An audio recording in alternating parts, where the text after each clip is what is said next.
Hello and welcome back to Reality Check. This channel cares for hearts and minds, and every single week we have conversations on mental health in the areas of marriage, relationships, family, parenting, and the workplace. And we are glad that you are back again with us this week. If you're new, please subscribe to this channel and share it with a friend, a family member, someone who might find it useful. My name is Rachel, I'm your host, and today I'm joined by Dr. Eva Satwine, as usual, who is a trained therapist. She's a marriage counselor, a life coach, parenting coach, and she offers support in those areas. Back again with us is Dokas Masekese. I hope I pronounced that right. And she is a child and adolescent therapist. If your children need any kind of therapy, emotional, psychosocial support, psychological support, she is your go-to. She works alongside Dr. Evas, and she offers support, especially with children and adolescents. And today she is going to be joining us for a conversation on sexual abuse in children. This conversation is especially for parents, caretakers, guardians, on how to detect if your child has been sexually assaulted and what you can do to help them on their journey of healing, so that they can still grow up into a wholesome adult despite the issue that has happened with them. Thank you very much. And so that's the gist of our conversation today. So welcome aboard. It's a rather sensitive conversation, and for you parents, very, very necessary. Welcome, ladies. Thank you. Thank you, Rachel. It's good to have you both here. Sexual abuse in children, of course, this is such a wide conversation, and I think sexual abuse presents in different ways. And so maybe as a way of starting this conversation, perhaps you could explain how it presents, and maybe what are some of those things that parents need to look out for as they parent their children. Before we get into our conversation, I wanted to remind you that we are sitting at the beautiful Suma Coffee House and Wellness Center. This really is a hub for all wellness, whether your products, meals, drinks, juices. You can find all of that right here in Kamocha. It's located just opposite Acacia Mall at Total Energies. And I'm here with a few of the supplements, and these supplements will support you in your physical health journey. This one, of course, being for children, it's a vitamin C supplement. It will support your kids by building their immunity to avoid coughs and colds, which typically go around, especially when they start school. Eslim is the name of this one. If you are into weight loss, you want to cut your weight, this is a good supplement for you to have. So you can definitely find it here at Suma Coffee House. It can actually also be delivered to you, so we'll leave a contact for you to call so that you can get yourself one. And then Pure and Broken Ganodama. I'll allow Dr. Evas to speak about this one. So this is for immune. It's an immune booster. It boosts our body cells, and the body generally gives energy, and so it's very good for especially people who are sick or struggling with lifestyle illnesses like diabetes, like hypertension. It's very good. Okay. Now, can I also say something about this? This is not just for weight loss, but also for tummy fat. Ah, yes. And I was just remembering the statistic that was shared recently about obesity amongst Kampala women, and that a big, huge percentage of Kampala women are obese. I haven't said anything. You're not naming names. I'm not naming names. But this is very, very good for tummy fat, especially, so it removes unnecessary tummy fat, and very, very good product for anyone struggling with tummy fat. Okay, so there you have it, and I know that's a big deal for many women. And then we have NMN Dual Release CR. It's also great so it has anti-aging properties, so if you're big on just maintaining a youthful demeanor and body, Then this one is for you. It's also a very good immune booster. It will support your immunity. Yeah. So yes, anti-aging, immunity booster, and a whole host overall of general health. general body repair and general health. So there you have it. And this is not all. There's a wide range of other supplements that can be found here. So when you come, you'll have an opportunity to see what's available and what you're able to take home with you. With that being said, we'll get back into our conversation. So I did mention that this conversation is rather sensitive, especially in determining how to take your children from what has happened to them to, okay, can we walk a journey of healing? But also, how do you detect that your child has been sexually assaulted? Because some children are not able to express themselves. We are having a lot of children who are nonverbal in our day and age today. So how can you tell that your child has been abused? And maybe how sexual assault presents in children. So maybe how it presents, and then we'll take it from there. Doctor, we'll start with you. Thank you, Rachel, and thank you, Doctor. As Rachel has said, that's a sensitive topic, and all of us parents pray that that never really happens to our children, but it happens. But before I say how it presents itself, I want to caution all of us as parents that we should not think about, first of all, the people who abuse the children as strangers. Because we always tell our children, don't talk to a stranger, don't do this to a stranger, but statistics show that most of the children have been assaulted or abused sexually, are abused by people they know. Most of these people first make sure they have the trust of the child. Maybe it's an uncle, it's a cousin, it's someone they know, someone they trust over time. Yes, there are a few cases of strangers here and there abusing children, but statistics show that most of them, if not 80% of the abusers, are someone well known to the children. So we have to pay more attention to the people we bring into our homes, or the people who surround our children. And in some instances, it's even at school. It's a teacher, it's a worker in the school, but even in our homes. So when we are telling children, don't talk to strangers, don't do this, we also need to have them pay attention to the people they are trusting. And it's so unfortunate that in this age, even some fathers abuse their own daughters. That is, I think the word says it's wicked, but it's happening.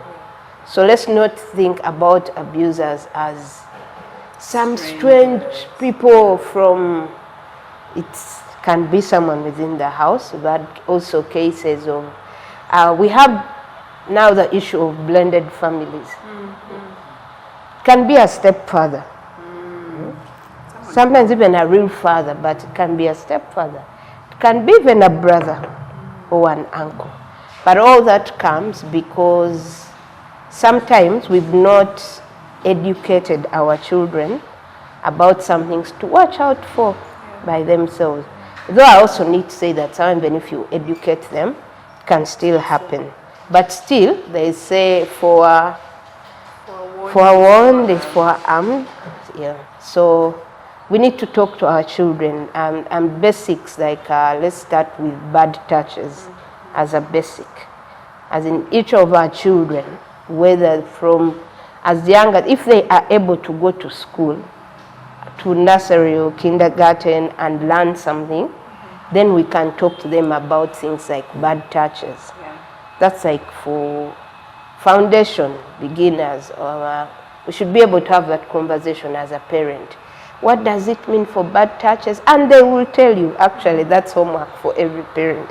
Go back home and ask your children, however young they are, what are bad touches? Which places shouldn't we allow someone to touch us. If you're a boy, what are the places? If you're a girl, what are the places? So that in the event that it has happened, and you have a child who is able to talk, they may be able to say something and say, today, uncle did a bad touch. Or auntie, because now we are talking about both boys and girls. Or auntie touched me in this place. And yet you said we should, this is a bad touch. Like for girls, breasts or our private part and many. So talk to, that's homework for you. So let's start there. So for a child who has some of that information and they are able to talk, they may be able to tell you, or if not you, someone. They may tell the maid, that's if it's not the maid who has done it. They may tell an uncle or a teacher at school. Or if it happens at school, if a child can talk, they'll normally find someone. They can tell, someone touched me in this place. But that is if you have educated them about the bad touches. So I want to request every parent, I want to give that to you as homework. Let's train our children. That is from as young as 3. Let them know what bad touches are, which places they shouldn't allow to be touched. Now, how does it show? Most cases, it also depends on the age of a child, they will withdraw. But some of these things, we have no way of seeing them if we don't have a relationship with our children. It kind of like becomes hard. But when you have a relationship, I'm not saying being best friends, but we're able to connect with your child, to have conversations. How was school? How did the day go? And then this particular day, you find the child is withdrawn. They are no longer talking to you as freely as they used to. Or they are no longer the lively, happy child they were or they used to be. But for you to see that, it means you have to know who your child is before, so that when their moods change or when their behaviors change, you're able to tell something is different about your child. And then the other thing, apart from having a relation, their body changes or what. There are also cases where they avoid certain people. It can be the person who did it or someone who is related to that incident. They can avoid certain people or places. If you're insisting, let's go and do this with auntie or with uncle, and your child says no.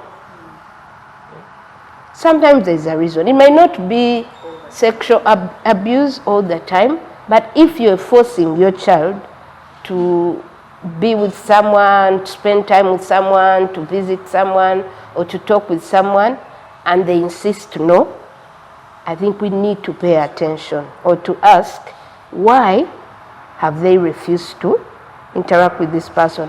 There are also cases where a child can say, I don't want to go to school today. Now, this is not all the time, by the way. But when a child comes out of nowhere and says, I don't want to go to school, we have to pay attention. Why doesn't my child want to go to school? Or I don't want to go with the van anymore. Because we've had cases, the border, we use different means of transport to make sure our children go to school. So there have been cases of even in a school van, a child being abused in a school van by the van driver.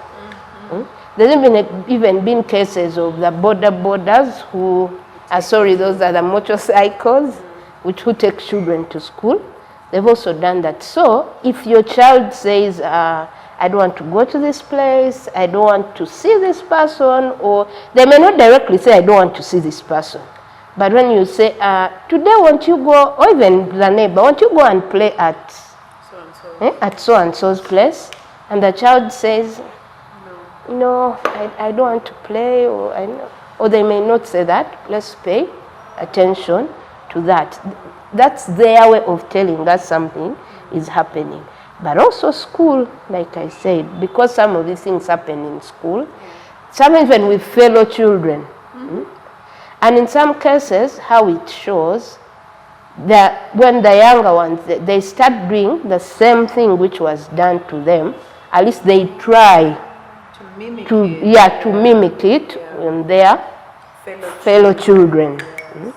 And sometimes when that happens, of course, we've had cases and the teacher calls and says, this boy is bad-mannered, they are opening the boys' shorts, they are doing all that, and then we all go up in arms saying the boy is bad-mannered. But for their age, we should be able to see that they've learned this from someone.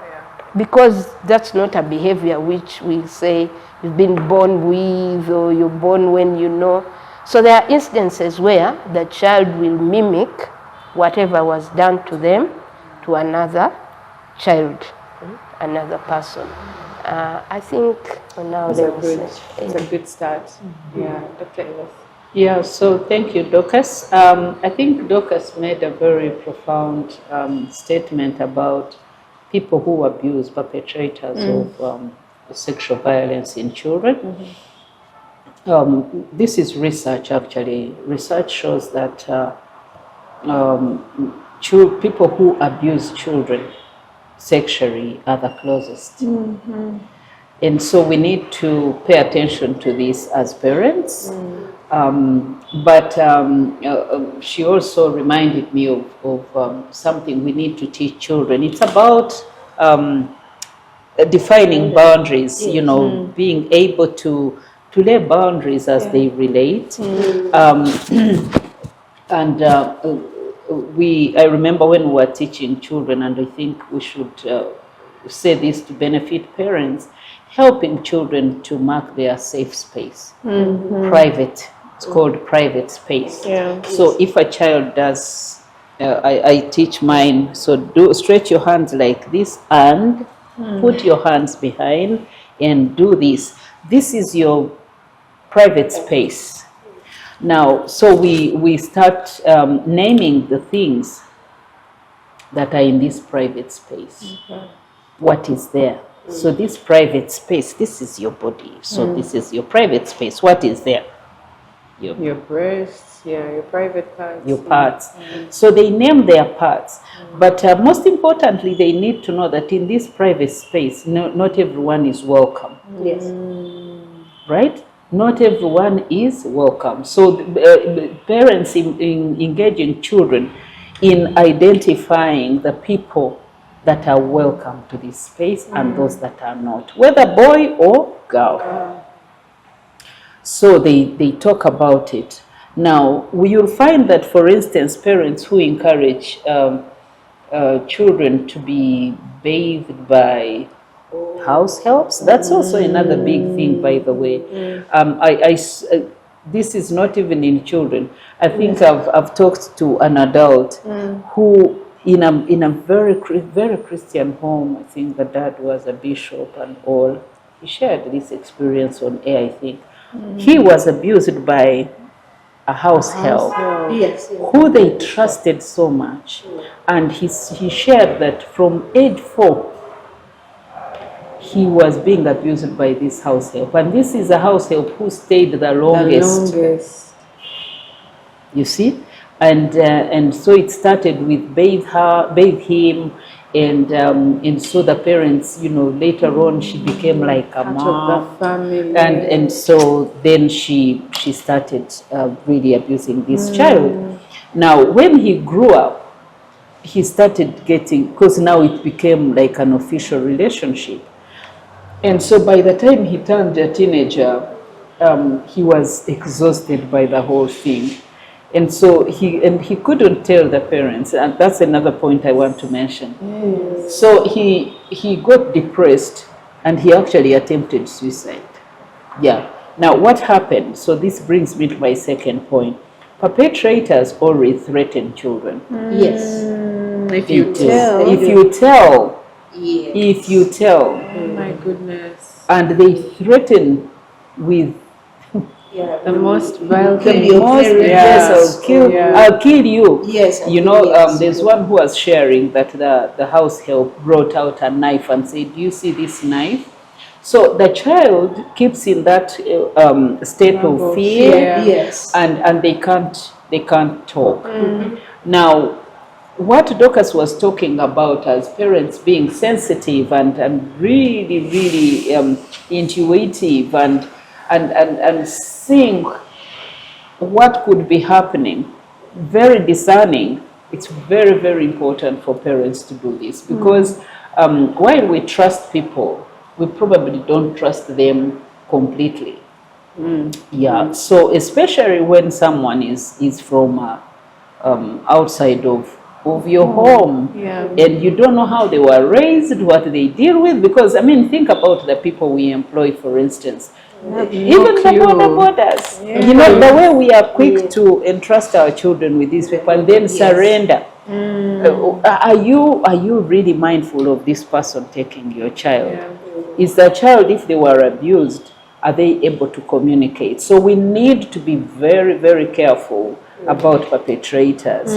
Now, some of the things that happen, by the way, with perpetrators, we see them. They get out of they really come to the surface, because if you're keen, you're going to see how this child is relating with the perpetrator. Yes, You're going to see either they resent them, or they fear them, they resent them, but some can actually try to be too close, like unusually close. Yes.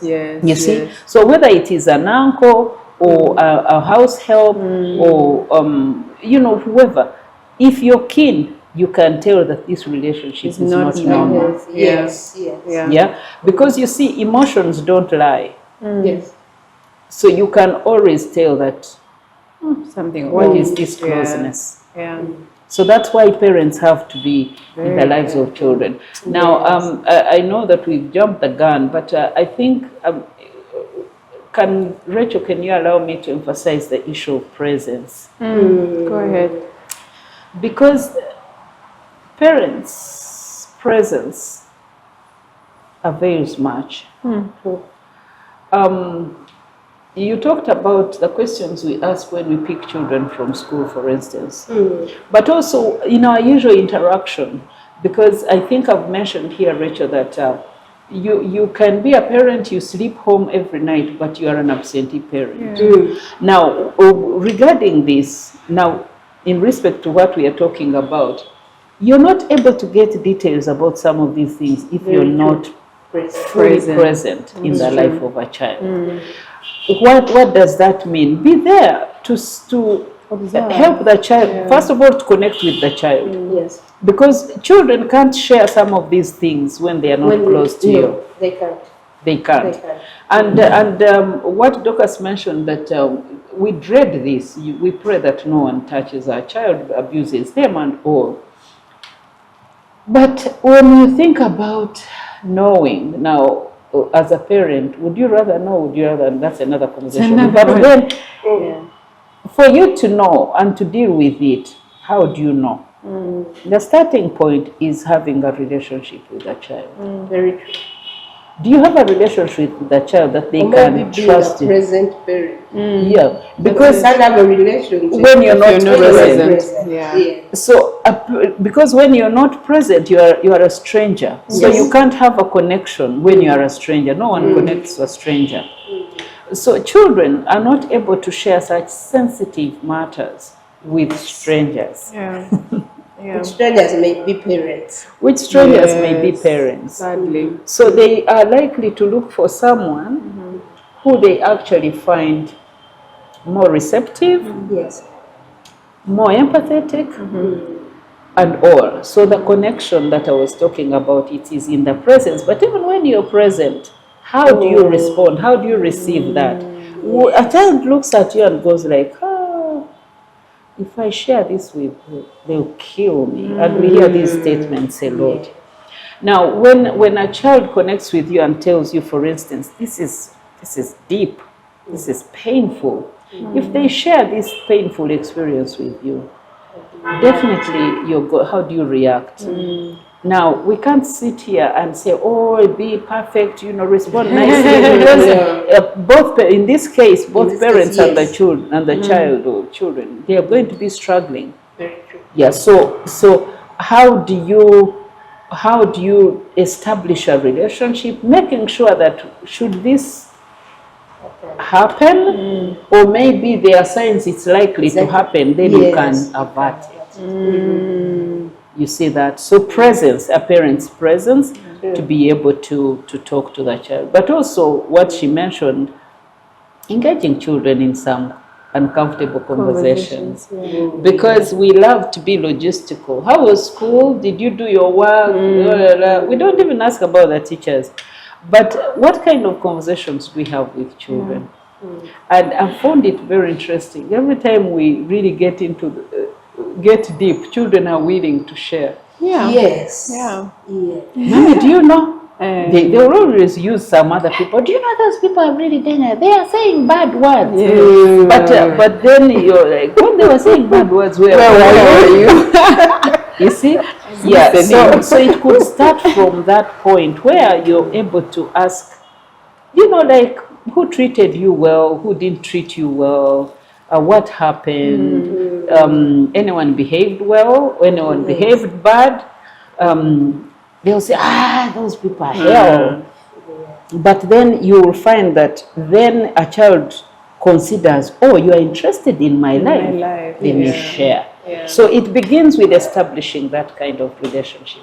That's also, the other thing to say, thank you, Dr. Ivas, is it's important when you talk about children sharing, it's important also note that they easily share when they are still younger.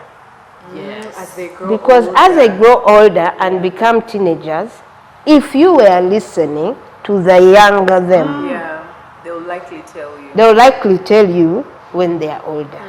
But if you were shunning them or shutting them up when they were still young, when the time comes and they are teenagers, they also feel like, because they are also struggling with all adolescent things, opening up to you does not come easy. So it's very important that we build that foundation when they are young. If you can listen to them when they are still young, when they become a bit older, they will talk to you. They will try to have these conversations with you. So, what would you advise a parent that is watching who has just found out that their child was abused? Maybe they don't have all the facts, they just have a confession or revelation from their child that, by the way, something happened to me. What do you do as a parent? So I know there's a lot going on emotionally, in your mind. You're upset, you're angry at the perpetrator. You may know them or not know them. But what are some practical steps? Like, what do I do with this information? What's also available legally in terms of, police and by the law for me to take steps to find redress, I think, for myself and for my child. Sure. I think I want to say first, as a parent, you're going to, and this takes a lot of grace. I'm not saying it's easy, but please first try and get the full story before you erupt. So pray, I don't know how to pray, or get all your muscles calm until you get the full story. Because once you react before the whole story has been told, then you will not get the full story. So it's going to be hard for you to know whether it happened, it didn't happen, did it almost happen, and that kind of thing. So stay calm and try to find out from all the people who are around, and or even your own child. Stay calm and ask them, okay, what happened? Tell me, as I'm here to help you, I'm here to support you. Tell me what exactly happened, so that you have the full story. Because when you have bits and parts, but also the other thing, you can go to a doctor. Oh, yes. Yes, go to a doctor.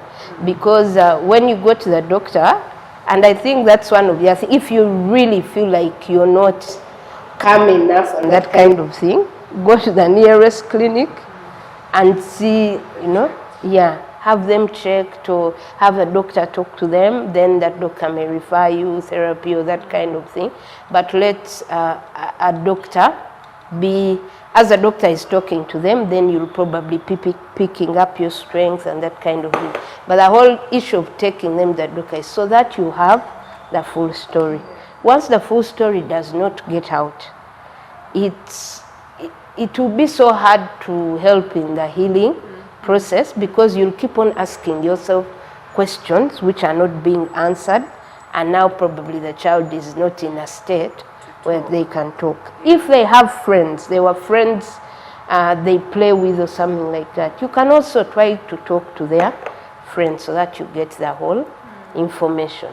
What exactly happened? Did it happen? Did it happen? Was it almost happening? Has it happened?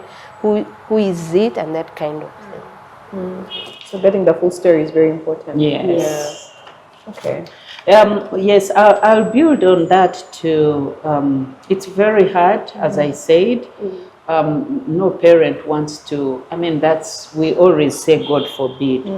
But you see, when it has already happened, one of the things that as parents we have to keep in mind is that the worst has already happened. So don't act in a way that assumes that you can prevent it. So you need to accept, okay, start from where you are. It has happened, my child has been abused, all right, what do I do? Right? So emotional stability is so key in such a situation, because as Dorcas has said, the reaction of a parent can actually sabotage the process of getting more information. It can get the child to freak out, and then they don't know what, if they tell you this, what your next reaction is going to be. Some parents beat up children. Yes. Oh dear. Yes, As because if it's you their see, fault. yes, because you can't get the perpetrator. Yeah. Then now you turn on to the child and you're beating them. Now that kind of emotional reaction is to be avoided. Otherwise, then it won't help matters. Yeah. And but then Rachel, hopefully, I was just thinking about. I mean, I don't want to repeat what Dorcas has talked about. I had wanted to add a few things to. We are talking about when it has already happened, but also as parents averting. I was just thinking about some of the things that by the time sexual abuse happens, it's also a bit of a process. There are certain things you have aided, like sleepovers. Yes, I know. A lot of parents who are sleepovers are a problem. And I know a number of parents have become a bit sensitive to this, and they are really very strict with this. It doesn't matter how related you are to the child, you're not going to sleep over. And so encouraging children to play during the day, have supervised playtime and all that. Being intentional, I mean, it's about supervised play, but sending children, go to the game, rather, go to this space and play, go to swim, and there's no one is supervising this. You don't know where children end up. Because you see, one of the things that parents need to know is that emotions have no logic. Emotions know no relative. And especially when children are young, they are not able to control emotions. Remember, until age 20, 22, 23 there, the skill of emotional regulation hasn't yet formed in a child. So a teenager actually struggles with emotional regulation, and not just anger, but also lust and attraction and all that. So this needs to be regulated. So if you just allow your child to go to the park play, and they are going with cousin who, cousin who, cousin who. This can easily happen. And so emotions are not going to remind you, oh, this is your cousin. No, they're going to have that attachment.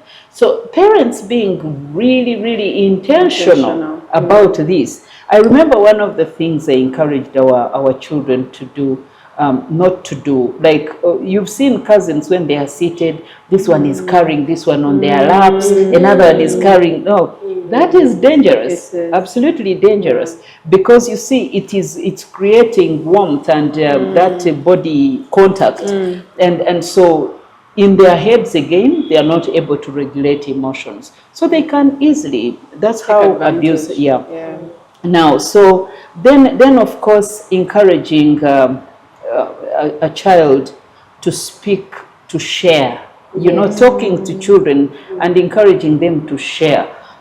Should someone do this? Because as I talked about mapping the private space, then helping children, assuring them that should something happen, tell me and I'll deal with it, right? So never hide anything from me. If anyone ever touches you here, touches you there, or says this or says that, just tell me. Now, why don't children tell us? Because they fear an emotional reaction. That's true. Which they have witnessed. Before. So they are saying, I don't tell this one. Yes. But then when we encourage children, and if they come and tell you that something ever happened, the way you handle it will determine their response or their ability to share with you in the next event. Yes. Yeah. So if you don't handle the first event, it might be difficult. But if you mishandle it and you're able to be vulnerable to the child and say, sorry, I was overcome by emotions, this is what happened, but I promise next time we'll deal with it better. You see how you walk the journey with the child? That should help. Because one of the things that us parents need to know is that, while the worst has happened, it doesn't mean the end of life. Yes. How you handle it determines whether you solve the problem or make it worse. But Dr. Ivas, I also want to talk about, you talked about sleepovers, but I also want to talk about other things we've normalized in our homes, which once this happens, the children almost think it's normal. I'll give you an example. You talk about the maids bathing our children and all that, and our children should learn to bathe themselves. But also things like us parents, and I've had this from children, walking around in our homes naked or half naked or half dressed or with boxers, and then we even let the children, like, of course we have sons and daughters. Your daughter walks around in her panty, and the brothers, they kind of like feel like, even when they see danger coming, it's almost like, this is normal. But this is what happens in our home, like people walk around anyhow. So keeping their privacy, things like even brothers and sisters, like the boys have nothing to do in the girl's room when she's dressing. I have an 11-year-old daughter, and she has 2 brothers. But I've told them, and I'm sharing with parents as well, when she is dressing, where our children share a room, because not all of us can afford a big house which has so many rooms. But even if they share a room, there should be basics of when the girls are going to bathe, you bathe alone, the boys bathe alone, and when you're going to dress, even if it's a one-roomed house, let the opposite sex, the boys get out, and then the girls dress. And vice versa. So that we don't normalize walking around naked and boys bathing with boys, sisters bathing with brothers, so that when the danger is coming, they can't even tell that the danger is coming. But I also want to talk about, we seem to be talking about children who are at home, but I've dealt with children who are in boarding school. And it's one of the boys told me in the night, because now when it comes to sexual abuse, now we are no longer dealing with only opposite sex. Even same sex. Even same sex. He told me he had like big boys come to his bed in the night And these boys started removing his shirt. He was new in this boarding school. So he screamed so loudly and the boys ran. But he was not able to sleep again. So whatever is happening in our boarding school, I'm not saying boarding schools are bad, don't get me wrong. I have a child in boarding school. But we also have to pay attention. The children we are sending to boarding school, who we see only on holiday. Let's watch out for the same things. When our children come back from school, are we able to also check in with them? How are they doing? My son who I sent to boarding school, have they come back timid? Because this particular boy, even in the therapy room, he was practically shaking, like he was freaking out. And then they threatened him, to make matters worse. Later on during the day, when they met him, they said, if you say anything, gladly, they never did it again. But I had told the mom to remove the boy from school. But when they met him on the school campus, they told him, if you tell anyone what happened, we'll come back for you. So what he would do in the night, because it happened, and then the mom, it was VD, I think 3 days to visitation day. When the mom came to visit, again, the beautiful thing is they had a relationship with the mom. So he told the mom what had happened, and the mom said they decided to bring him for therapy. But he was practically shaking, and I said, I can see you fear. You're fearful, you're scared. What did they say? And they said if I say or even mention their name, they will come for me, you know.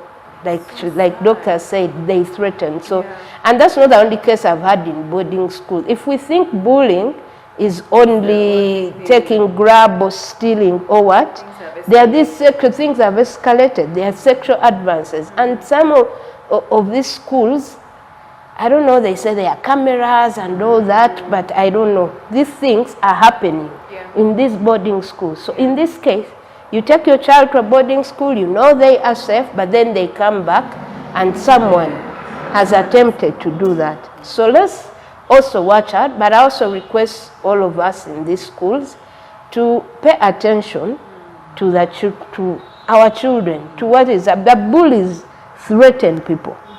They threaten the children. The children can't talk. It's one of the ways that they get away with it, because they know that children at that age are impressionable. They're also prone to fear. Yes. You know, they are afraid of authority, afraid of repercussions. So if I can threaten you with those, then I know you're going to keep quiet, and you know you won't speak out. So they thrive in a fear environment. And this is a secondary school, so we are not only talking about primary and all that. So it can happen by a fellow student, a fellow teenager, a fellow child, going out of their way. Even girls have had this happen in girls' school.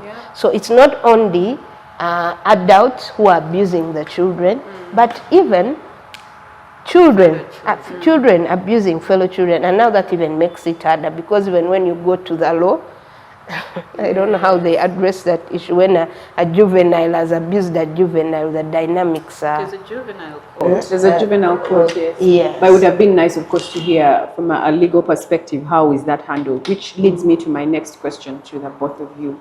One of the reasons that sexual assault and abuse has thrived, at least in the Ugandan African context, is because, like you both mentioned, it happens by people that are close to the family.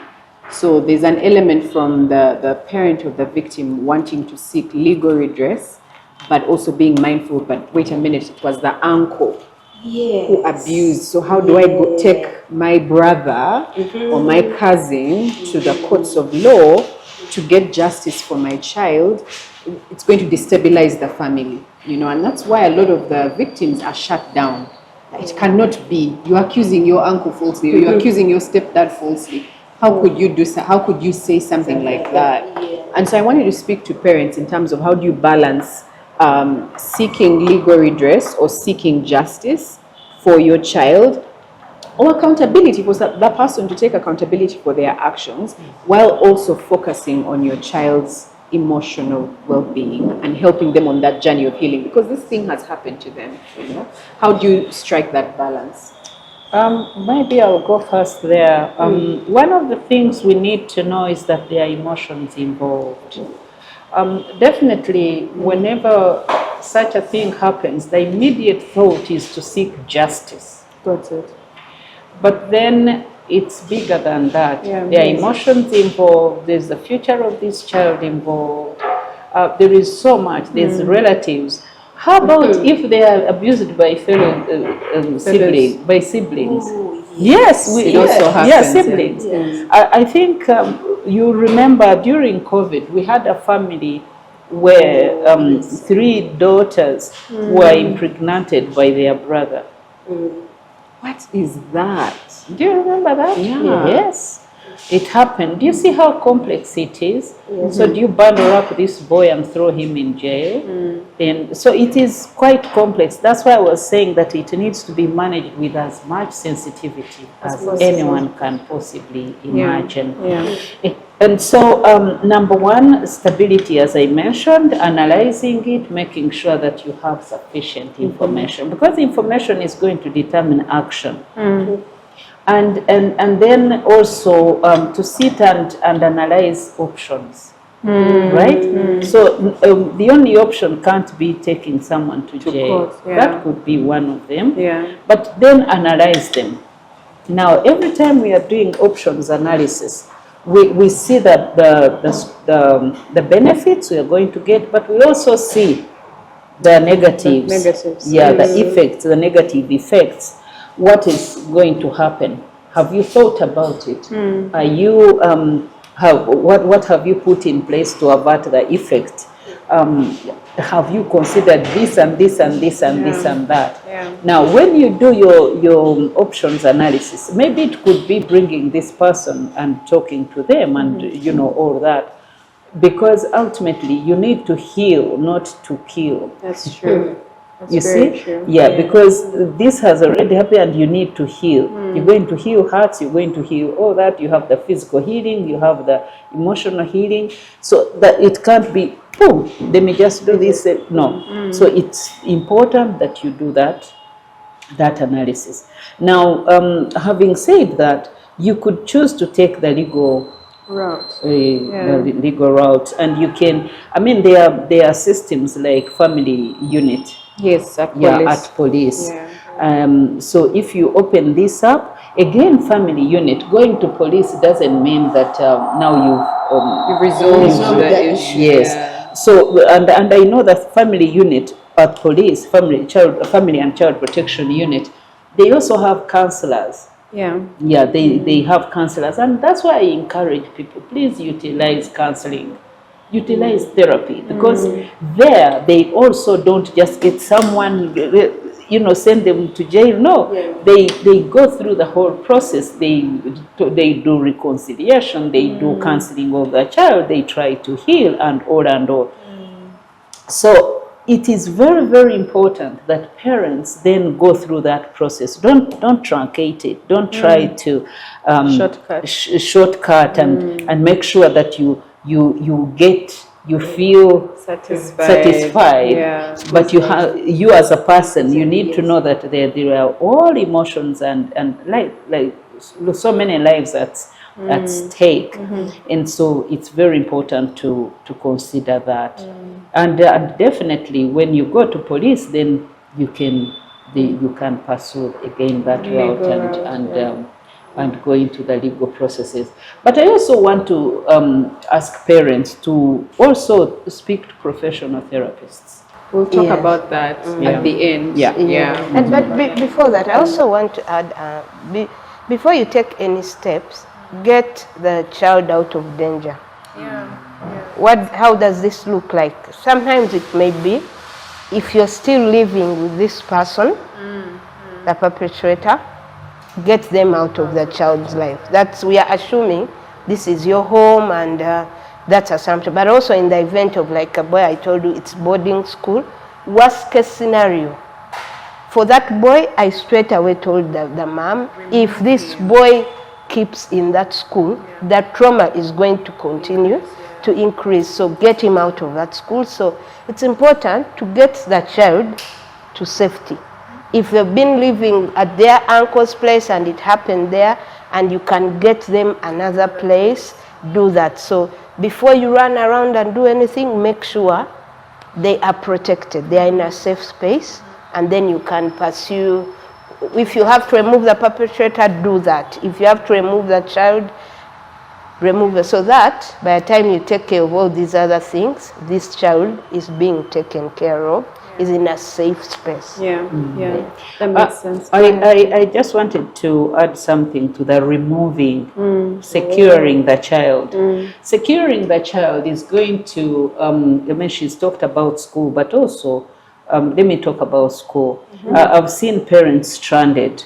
They go like, that's a good school. This happened.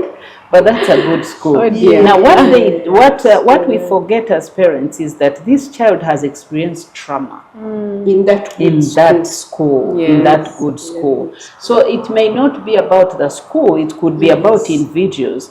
But as long as the person that abused them is still there, or even the whole traumatic experience, so probably changing a child from that school to another may be the right thing to do. Yeah. But let me also talk about home. Sometimes parents know that or they get information that the child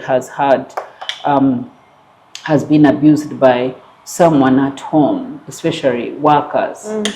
But again, we get stuck on a good worker, my good house help, my good. But then you forget that, yes, they could be good in other area, but that's grave. Like what they've done is absolutely grave. And so you can't keep them there. Even if you counseled and did whatever you did, that may not work. So you may have to let go of that person so that your child can heal. Yeah, so it is a whole child protection, because you have to protect them from emotional trauma. And so you cannot just keep them in the same environment, same people and all. And of course, like if they are relatives, telling the person not to come home or to start laying those boundaries, it can be very delicate, absolutely delicate. But you see, life is about hard things. If you have to engage in hard conversations to make sure that your child is protected, but also that their behavior does not continue, that is important, you see?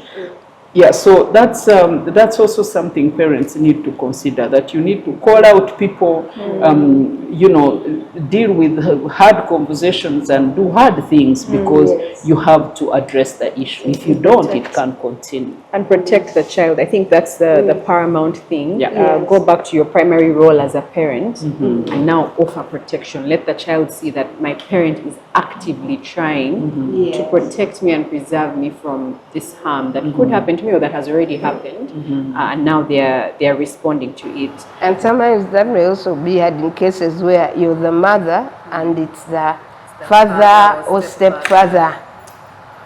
But you have to take the hard decision, whether you remove the child or remove yourself and or you end or temporarily end or end the relationship with the other person for the sake of your child. Right now, the child is an important person. Yeah.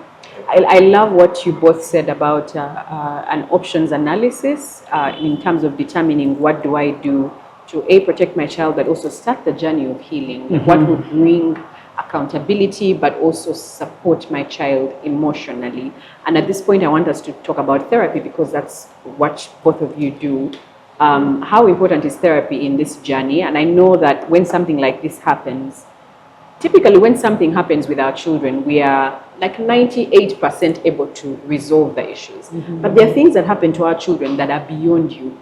You know, you're not able to dig out those emotions and try to understand, like, my child is fearful. They are back at home away from danger, but they are still experiencing fear. And that's why we need now therapists and counselors and you know, go to someone who has the training to be able to speak to your child, dig up those emotions, and then untangle them or help the child untangle those emotions. And so as therapists, I would like for you to speak to the importance of therapy in the journey of healing. And then how can parents be involved? Because I can come and just drop my child and and go away and say, I have done a good deed for today.